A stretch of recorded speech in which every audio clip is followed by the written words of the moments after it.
Udah sore nih guys. Sudah saatnya kita kembali menyimak update Pitu terbaru edisi 26 April. Seperti apakah update-nya? Yuk sama-sama kita kibuli, check it that. Di segmen pertama kita bahas hikayat Pitu. Suatu skema investasi bodong di mana keuntungan dari orang yang bergabung adalah dari uangnya sendiri atau dari orang selanjutnya yang bergabung, bukan dari suatu kegiatan bisnis tertentu atau organisasi yang menjalankan operasional. Orang-orang yang bergabung di awal ataupun pertengahan bisa menikmati keuntungan karena ada orang baru yang terus bergabung. Namun pada suatu saat ketika tidak ada lagi orang yang bergabung, skema ini akan meletup alias bangkrut. Seluruh investor yang terakhir bergabung menjadi dirugikan. Salah satu kasus skema Ponzi terbesar dalam sejarah dilakukan oleh Bernard Madoff, di mana uang yang dibodongkan sampai lebih dari 65 miliar US dollar. Ia mengelola dana ribuan investor besar yang diberikan pengembalian tahunan sebesar 10-20%. Padahal uang tersebut tidak pernah diinvestasikan, sehingga para investor mendapatkan bunga tanda kutip dari uang pokoknya sendiri setiap tahunnya. Madoff terus mencari investor besar baru sehingga skema ini bisa terus berjalan. Titik meletupnya adalah ketika ada banyak investor yang ingin menarik uang pokoknya dan juga krisis yang melanda di tahun 2008. Ada baiknya ketika kita ingin bergabung dengan suatu skema penghasil uang, kita pastikan dulu bahwa skemanya memang jelas dan tidak bodong. Selain itu, pastikan juga organisasi yang menjalankannya mendapatkan izin resmi dari OJK, sehingga memang sudah sesuai dengan peraturan yang ada. Segmen selanjutnya, curhat VTuber. Baru kali ini dalam sejarah hidup, aku lihat ada orang sedungu member yang masih belain VTube terus. Jika masih ada seseorang yang menunggu VTube on kembali, mohon maaf, itu orang dungunya luar biasa keterlaluan. Kita diserukan oleh para pihak penguasa hukum bagi korban binomo dan VTube untuk membentuk paguyuban atau kelompok, yaitu untuk melaporkan penipuan tersebut agar aset para si penipu tersebut disita oleh pihak hukum dan uang korban VTube atau binomo bisa dikembalikan. Dengan syarat hanya nama orang-orang para pelapor uang yang dikembalikan. Sedangkan bagi yang tidak melapor, maka uang tidak dikembalikan otomatis. Semoga perjuangan kawan-kawan menempuh keadilan membuahkan hasil ya. Minimal penjahat-penjahat VTube itu nggak bisa tidur dengan nyenyak. Karena para penipu VTube itu semakin kurang ajar, ahahihi depan penderitaan orang. Kami tidak menghalangi seseorang mencari rezeki. Yang penting halal dan bukan larangan pemerintah seperti penipu-penipu VTube. Kalau bisnis beneran itu keuntungannya sebulan berkisar antara 3-5%. Seandainya PP jadi token kripto gimana ya? Kayaknya asik juga. Mari kita kupas hitung-hitungannya.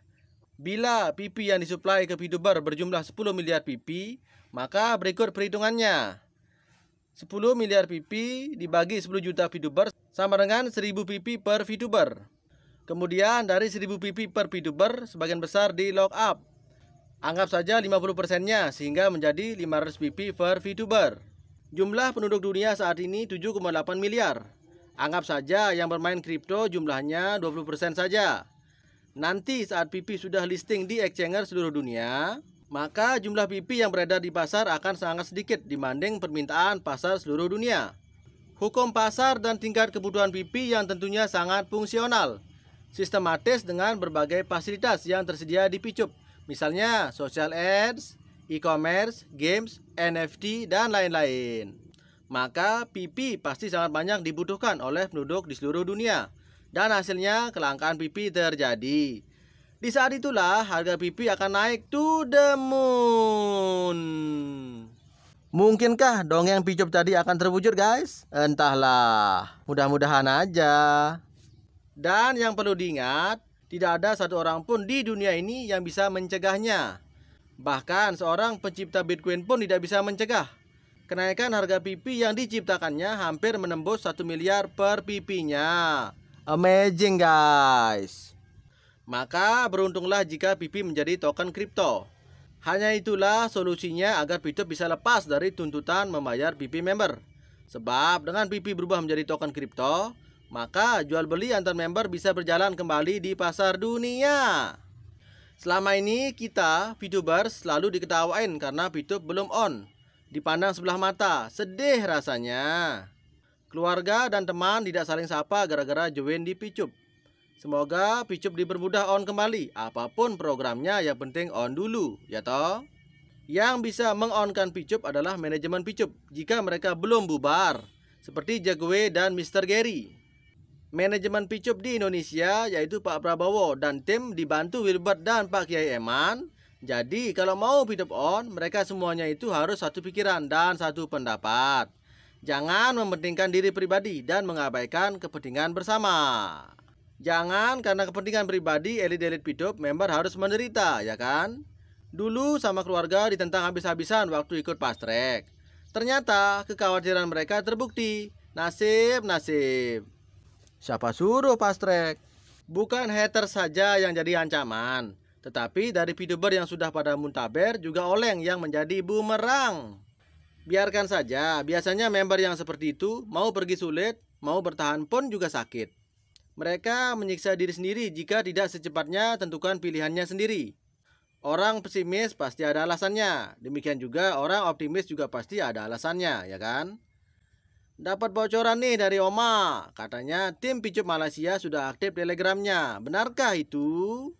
Silakan cek sendiri. Kita semua hanya memastikan bahwa tim manajemen Picup bekerja dengan bukti perkembangan yang ada. Jauh di mata, dekat di hati, satu generasi, satu visi, satu misi. Pituber sejati. Kabar gembira nih guys. Sekarang alhamdulillah ada kabar kesehatan Pak Kiai Eman lagi berangsur-angsur pulih kembali alias membaik. Cepat sembuh ya Pak Eman. Kita lanjut ke segmen selanjutnya, motivasi Pituber. Setiap orang adalah yang terbaik. Rahasia keberhasilan ada pada tekadmu, sedekah dan hukum alam. Kalau ingin menangkap ayam, jangan dikejar, nanti kita akan lelah dan ayam pun akan pergi menjauh. Berikanlah ia beras dan makanan, nanti dengan mudah ia akan datang dengan rela, ya kan? Begitulah rezeki, keluarkanlah sedekah, nanti rezeki akan datang menghampiri tepat waktu, dari arah yang tiada disangka-sangka. Sama halnya dalam kehidupan di dunia ini, ketika kita menginginkan kebahagiaan dan keberuntungan, tanamkan kebaikan demi kebaikan, kejujuran demi kejujuran. Pancing rezeki dengan rezeki. Maka otomatis kebahagiaan, keberuntungan dan rezeki akan datang karena dianugerahkan oleh Tuhan. Yang terpenting kita selalu berusaha yang terbaik dan berdoa. Karena Tuhan sudah mengatur untuk kita. Betul apa betul? Oleh karena itu, selagi kita masih diberi hidup, mari kita membangun kebaikan, kejujuran, dan mendepositokan rezeki. Motivasi selanjutnya, bersyukur sesuai peran. Jangan kau pikir mengaku terbaik itu membuatmu semakin baik, justru sebaliknya. Kalau sudah merasa tinggi, pasti jatuh. Kalau sudah merasa besar, pasti runtuh. Kalau sudah merasa baik, pasti rusak. Dan kalau sudah merasa pintar, pasti tersesat. Tidak ada orang hebat sejati yang mengaku hebat. Dan tidak ada orang soleh beneran yang mengaku soleh. Catat tuh rumus.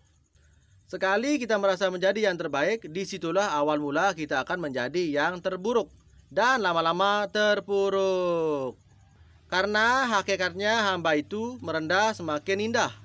Bersujud malah semakin mulia. Merendahlah sampai tidak ada lagi yang bisa merendahkanmu. Mengalahlah sampai tidak ada lagi yang bisa mengalahkanmu. Karena keindahan dan kekayaan biasanya justru kita temukan di dataran rendah, ya kan?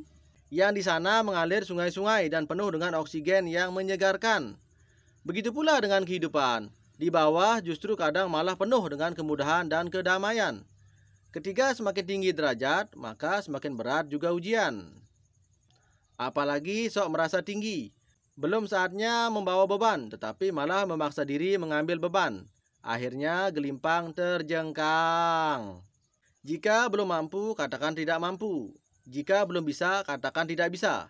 Jika belum sanggup, katakan tak sanggup.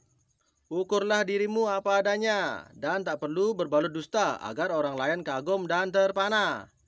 Lebih baik tenang dan tenteram di bawah daripada di atas terlalu riuh resah. So, kawan-kawanku, nikmatilah hidup apa adanya sesuai kemampuan. Bersyukur sesuai peran. Disitulah akan hadir suatu kecukupan, rasa syukur dan kebahagiaan. Insya Allah. Oke, sekian dulu ya update YouTube kali ini. Semoga berguna. Terima kasih sudah menyimak. See you.